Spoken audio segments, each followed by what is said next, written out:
안녕하세요. 현재에는 뭔가 이상해진 마법소녀물이지만 마법소녀는 꿈과 희망을 주는 존재로 익히 잘 알려져 왔습니다. 오랜 시간에 걸쳐 많은 발전을 해온 마법소녀물인 만큼 다양한 방식으로 진화해 왔습니다. 이번 시간에는 다양한 마법소녀물에 대해 알아봅시다. 마마마는 반전 애니메이션을 다룰 때 말한 적이 있는 만큼 이번 시간에는 패스할 겁니다.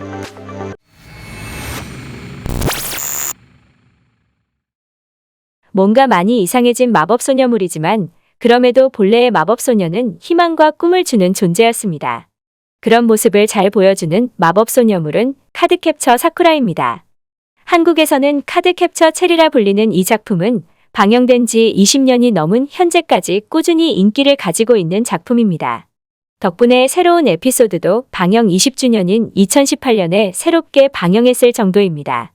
일본 미디어 예술 백선 애니메이션 부문 선정작에서 21위로 마법소녀계에서만이 아니라 일본 애니메이션 그 자체에 큰 영향을 준 만큼 아직도 회자되는 경우가 많습니다.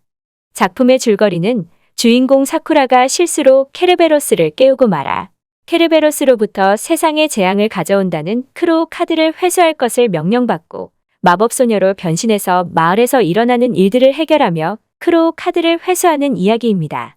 이 작품의 원작가는 클램프인데 클램프 작품들이 애니화하기 어려운 것에 반해 카드캡처 사쿠라는 애니메이션의 감독의 영향을 받아 진행된 만큼 애니메이션이 초대박을 치게 되었습니다. 덕분에 여전히 마법소녀하면 생각나는 작품 중에 하나로 기억되고 있습니다. 마법소녀물이 처음으로 변경점을 맞이하게 된 것에는 메카가 추가되면서입니다. 카드캡처 사쿠라랑 마찬가지로 클램프가 만든 마법기사 레이어스는 마법소녀물에 거대 로봇을 추가한 작품입니다. 마법기사 레이어스가 카드캡처 사쿠라보다 먼저 만들어진 만큼 마법기사 레이어스의 성공에 힘입어 카드캡처 사쿠라의 제작이 가능해졌다고 할 수 있습니다. 참고로 마법소녀물이면서 거대 로봇물이라는 점 때문인지 2019년에 발매된 슈퍼로봇 대전 T에 참전하게 되면서 마법소녀물 중 최초로 슈퍼로봇 대전 참전이라는 타이틀을 얻게 되었습니다. 마법소녀물뿐 아니라 순정 만화 중에 최초로 거대 로봇이 등장하는 작품이기도 합니다. 원작에 비해 애니메이션이 좀 더 길기 때문에 내용이 추가되었고 결말 또한 변경되었습니다. 이런 점으로 인해 스토리가 더욱 암울해져서 싫어하는 사람들도 있지만 애니 쪽이 더 인상 깊기 때문에 오랜 시간이 지난 현재는 애니메이션 쪽 스토리를 더 기억하는 사람들이 많습니다. 분류는 마법소녀물로 되어 있지만 일반적인 마법소녀물은 아닙니다. 무기가 진화하기도 하며 작품 제목도 마법소녀가 아니라 기사인 만큼 RPG 판타지물에 더 가깝다고 할 수 있습니다. 격렬한 전투씬, 충격적인 반전 등 여러모로 시대를 앞서 나간 작품으로 볼 수 있는 작품입니다. 비슷한 메카를 보여준 마법소녀물, 그란벨름입니다. 메카를 집중적으로 보여주는 마법소녀물인 만큼 마법기사 레이어스의 오마주도 많습니다. 하지만 감독은 메카물보다 가면라이더를 의식한 내용이라고 하였습니다.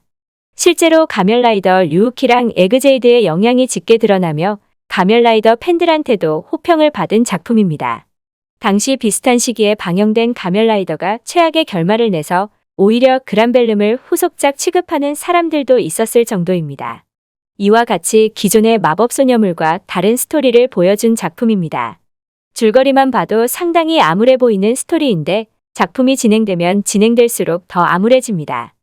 하지만 그리 행복하지 않는 결말로 인해 호불호는 갈릴지언정 좋은 결말을 냈기 때문에 전반적으로 평이 좋은 작품입니다.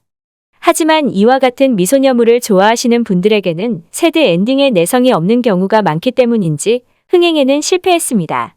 덕분에 다빈치 뉴스에서 2019년 방영작 중에 재조명 받았으면 하는 랭크 1위를 차지했습니다. 작품 특유의 분위기로 인해 저평가를 받은 작품입니다. 마법소녀 마도카 마기카로 인해 시작된 암울한 마법소녀물은 마마마의 흥행 이후 더욱 다양해지고 있습니다. 타로 카드랑 마법소녀를 결합한 환영을 달리는 태양입니다.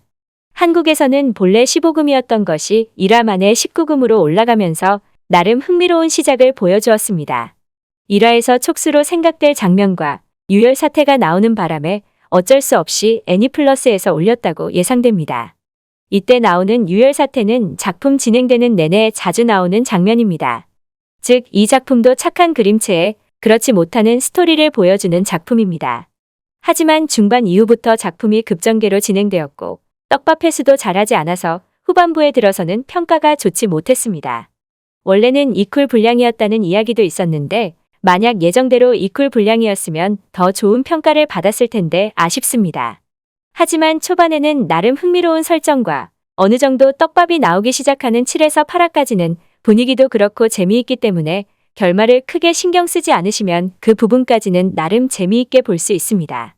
이 애니에서 싸움이 정의일 수도 있지만 일종의 살인일 수도 있기 때문에 포스터랑 캐릭터 디자인은 정말 밝지만 내용은 전혀 그렇지 않은 작품입니다. 정말 불행한 소녀들의 이야기를 담은 마법소녀 사이트입니다. 어떻게 보면 마법소녀물 중에 가장 암울한 작품이라고 할 수 있습니다. 이 작품에서 마법소녀가 되기 위한 조건조차 불행해야 하기 때문에 작중 마법소녀 전부 불행한 상태입니다. 원작이 있는 작품을 애니화한 것이지만 기본적인 스토리는 따르되 결말을 다소 다르게 냈습니다. 본작이 일쿨 완결인 것을 생각하면 대략 20화 분량을 7화 정도에 잘 압축한 작품입니다. 하지만 그러면서 다소 스킵된 부분이 있기에 더욱 상세히 알고 싶으면 원작을 읽는 것을 추천합니다. 원작이 떡밥 회수를 잘 안하고 용두사미로 끝나긴 했지만 초반부는 잘 만들어졌기 때문에 설정에 대한 정보를 얻기에는 원작이 더 수월합니다. 작품 자체가 호불호가 갈리기 쉬운 암울한 마법소녀물인 만큼 호평하는 쪽에서는 잘 유지되는 우울한 분위기를 생생하게 묘사했다고 호평했습니다. 하지만 너무 불행한 면모만 부각하기 때문에 감정이입이 어렵다는 반응은 불호 측에서도 호 측에서도 나왔습니다. 간단하게 말하면 자기가 주인공이었으면 일찍이 삶을 포기했을 거라고 하면서 거리를 두게 됩니다. 그래도 암울한 분위기에 매력적이고 입체적인 캐릭터 등으로 호평을 받은 만큼 이 어두운 분위기만 참을 수 있으면 나름 재미있는 암울한 마법소녀물입니다. 최근에 와서 마법소녀가 아니라 마법소년인 작품이 늘어나고 있습니다. 마법소녀인지 마법소년인지 모르겠을 작품, 마법소녀 나입니다. 변신하면 귀엽고 깜찍한 마법소녀가 아니라 거구의 헬창 여장남자가 되는 이 작품은 마법소녀물의 껍질을 쓴 개그물입니다. 개그물이니만큼 다양한 클리셰를 파괴하고 있으며 마스코트조차 제정신인 모습을 보여주고 있지 않습니다. 판매량이 그리 좋게 나오지 않았지만 최근 블루레이 판매량이 줄어들고 있다는 점과 작품 자체가 잘 안 팔리는 개그물이라는 점을 고려해야 한다고 생각합니다.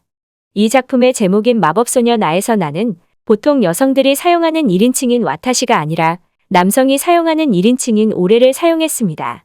오레가 보통 친한 남자애들끼리 사용하는 거친 표현인 것을 생각하면 마법소녀물과 어울리는 단어는 아닙니다. 그것과는 별개로 정신줄을 놓은 듯한 변신 장면 등 웃긴 장면이 많기 때문에 클리셰를 부수는 개그물을 좋아하면 재미는 있습니다.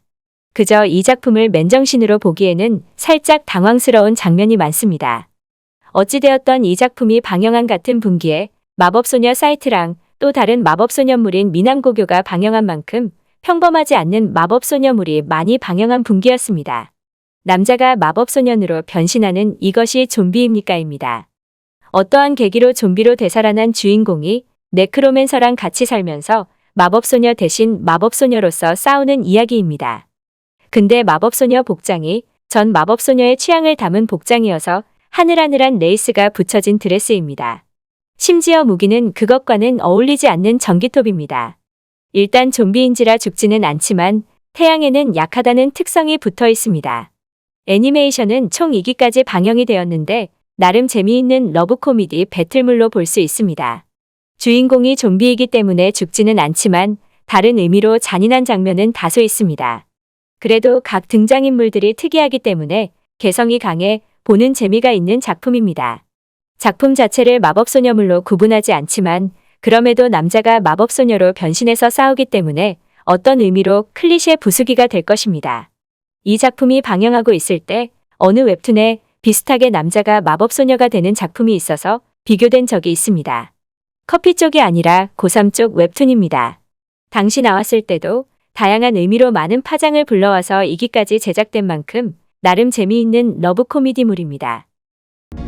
현재에 와서는 아동 애니메이션 시장이 줄어든 만큼 마법소녀물의 경쟁력이 줄어든 상태입니다.